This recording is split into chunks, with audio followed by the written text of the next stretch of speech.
u nimaga birdaniga kiyimda paydo bo'lib qoldim, o'sha joyini ham chiqarishsin, o'sha joyini ham berishsin agar mard bo'lishsa.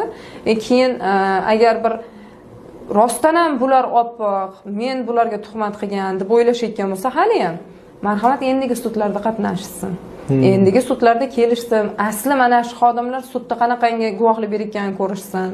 Hozir nimani yaxshi bo'ldi, meni foydamga bo'ldi. Hozir hamma endi haligi trollarimiz faol ishlashyapti, ko'z tegmasin, o'sha nima yashil svetoforlar ko'rsatilganga o'xshaydi.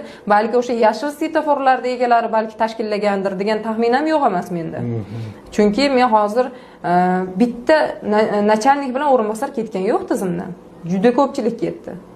Juda ko'pchilik ketdi. Balki shu uchun endi kimlargadir yoqmayotgandirman men. Endi maqsad meni badnom qilish bo'lsa kerak yoki boshqa harakat. Yo'q, men ham shunaqa deb o'yladim. O'tda videoni ko'rdim.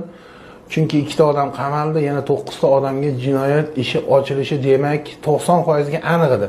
Lekin bu video chiqqandan keyin men 100% men bu videoni ko'rmagandim. Lekin bu yerda videoda ko'rinishi bo'yicha 100% jinoyat alomatlari bor ichki ishlar tomonidan. Endi yaxshi bo'ldi. Yana ko'p faktlarni, misol videoga olinganligi, jarohat yo'qligi, eskadigan jarohatlar yo'qligi, undan keyin o'sha kiyimda paydo bo'lish jarayoniga qadar. Demak, bular hozir bu yerda yana bir narsa bo'lyapti. Operlar deylik, yolg'on ko'rsatma berish bo'yicha ham jinoyatga tortish kerak bularni. Sababi bu yerdagi voqea bilan ko'rinishi bilan, lekin aytgan gaplari umuman bir-biriga teskari. Endi Sirojiddin aka, men suddan bugun audio yozuvlarni olishga harakat qilaman. Aynan bu guvohlarda audio yozuvlar har bittasini endi nima men rasmim chiqib yolg'on guvohlik berish ham bor bularda. Hozir bularda bitta yolg'on guvohlik emas. Sud maxfiylashtirgan videoni ayrim qismlarini tarqatishda ham ayblanadi bular. Sud maxfiylashtirib qo'ygan qismini bular tarqatishda ayblanadi.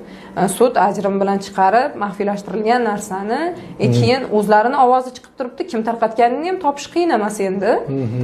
Yusuf Yoqubovning ovozi kelib turibdi. Videoga olayotgan odam. Endi Yusuf Yoqubovning ovozi kelib turibdi. Aytdi Tohir Bashirovni kim? Aytdi bitta videodan nima qilinmayapti. 3-4 ta videoni jamlanyapti-da, montaj orqali boshqa yoqqa yo'naltirilyapti fikr. Endi bunday olib qaraydigan bo'lsangiz, darvozalar, eshiklar ochiq, hech bir aqli raso odamlar turmasa kerak. Hozir sizga video beraman. Nimani soliqni boshliq eshikdan bunaqa qarab, ularni kuzatib turganini ko'rasiz. Qarab, men ana burchakda nima biz boshqa birorta harakat qilamizmi? Eshikni quplab qo'yamizmi agar hech bo'lmaganda? Eshikni quplab keyin birorta ish qilinmaydimi? Mayli, bular hozir xalq fikrini burish uchun qo'lidan bor keladigan jirkanchligini qilyapti.